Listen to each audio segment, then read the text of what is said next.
Les collectivités territoriales ont pour vocation de porter des projets communs de développement et d'aménagement du territoire. La conservation de la faune, de la flore, des sols et des eaux en est un, et nécessite une gestion adaptée afin de préserver ces territoires d'exception. Zones humides, tourbières, rivières ont un rôle essentiel dans la qualité et la quantité des eaux, souvent menacées par les activités humaines. Sur le bassin versant de la Dore, situé au cœur du parc naturel régional Livradois-Forez, les communautés de communes agissent pour préserver ces ressources et la qualité des eaux à travers un contrat territorial. Cet outil de l'Agence de l'eau Loire-Bretagne permet la mobilisation de subventions afin de réaliser des travaux de préservation ou de réhabilitation des cours d'eau et des milieux associés. Donc on est ici sur la commune de Vaux-Montagne. Donc ici, il y avait un plan d'eau initial qui avait tendance à se combler parce que c'était un plan d'eau qui était basé qui prenait un cours d'eau en fait, hein, très clairement. Et donc les sédiments qui apportaient, etc. avaient tendance à se combler.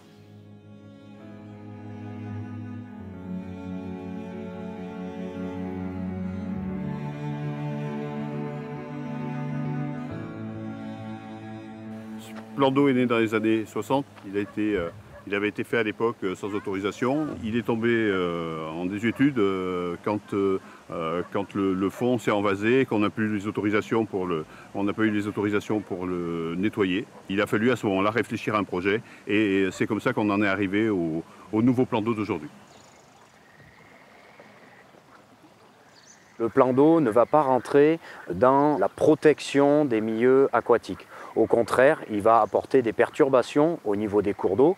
Ça va être du réchauffement de l'eau, il y a tout un tas de perturbations, de l'évaporation, de l'eau qui est moins disponible pour le cours d'eau. Et donc on a essayé au niveau de ce site de concilier un gain écologique pour le cours d'eau et un aménagement paysager pour garder un attrait touristique assez intéressant.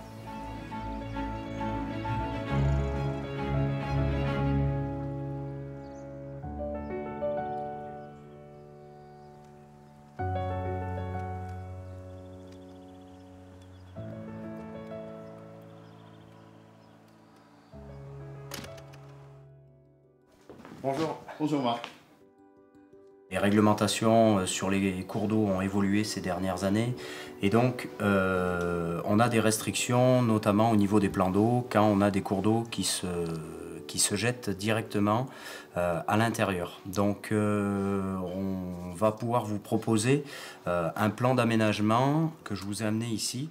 Les cours d'eau sur plan d'eau ne se font plus. Maintenant, c'est soit en dérivation, soit à côté du cours d'eau. Avec les discussions qu'on a eues entre les différents services de l'État, la commune, la collectivité, le contrat territorial, on est parti sur un autre projet parce que la dérivation coûtait très cher et puis au final le cours d'eau initialement en fait passait à l'intérieur du plan d'eau, au milieu. Donc il a fallu trouver une autre solution. Et donc on a proposé ça à la commune de voir peut-être le projet autrement. C'est-à-dire garder une pièce d'eau et en même temps remettre le cours d'eau en son lit d'origine et pouvoir valoriser le site parce qu'il y a quand même pas mal d'aménagements qui ont été faits autour. Le lit d'origine du ruisseau de Bournier a été recréé afin d'avoir des habitats propices au développement de la faune piscicole. Des seuils successifs de faibles chutes ont été aménagés pour que les poissons puissent continuer à accomplir l'ensemble de leur cycle de vie en accédant aux zones de frayère pour y pondre leurs œufs. Un sentier pédagogique a été aménagé, ponctué de panneaux explicatifs, pour sensibiliser le grand public à l'importance et à la richesse des zones humides. 3 petites mares ont été creusées avec des morphologies différentes pour diversifier les habitats. Cette prouesse écologique et paysagère fut menée pendant près de 2 ans sous l'expertise des agents de rivière grâce aux aides financières de l'Agence de l'eau Loire-Bretagne, des communautés de communes, de la commune et des associations de pêche locales. Ce changement climatique qui se profile et qui fait que nous avons des périodes de plus en plus chaudes et que nous avons des niveaux d'eau qui sont de plus en plus instables. Il fallait donc aussi gérer l'eau, gérer cette eau, rendre au cours d'eau son vrai cours, son lit qu'il avait toujours eu, parce qu'on connaît l'importance de la circulation de l'eau, on connaît l'importance du ruisseau, autant pour les réserves d'eau que pour les populations piscicoles.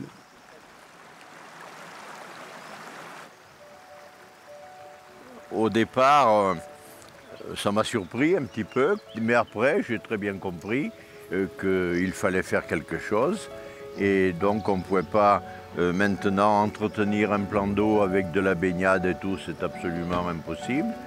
Et puis il faut savoir qu'on avait fait ce plan d'eau sans autorisation particulière, on n'avait rien demandé, on ne nous avait rien demandé non plus.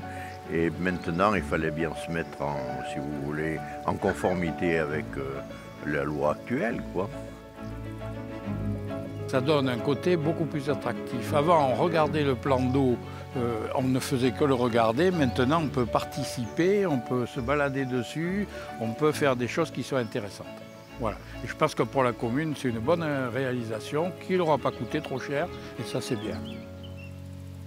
J'ai eu le plaisir de travailler là-dessus avec vous, c'est-à-dire d'avoir des mares pédagogiques, d'avoir le ruisseau qui, effectivement, on traverse et a repris son cours d'autrefois. Il y a des projets de certaines classes qui vont venir pour visiter et pour s'en emparer.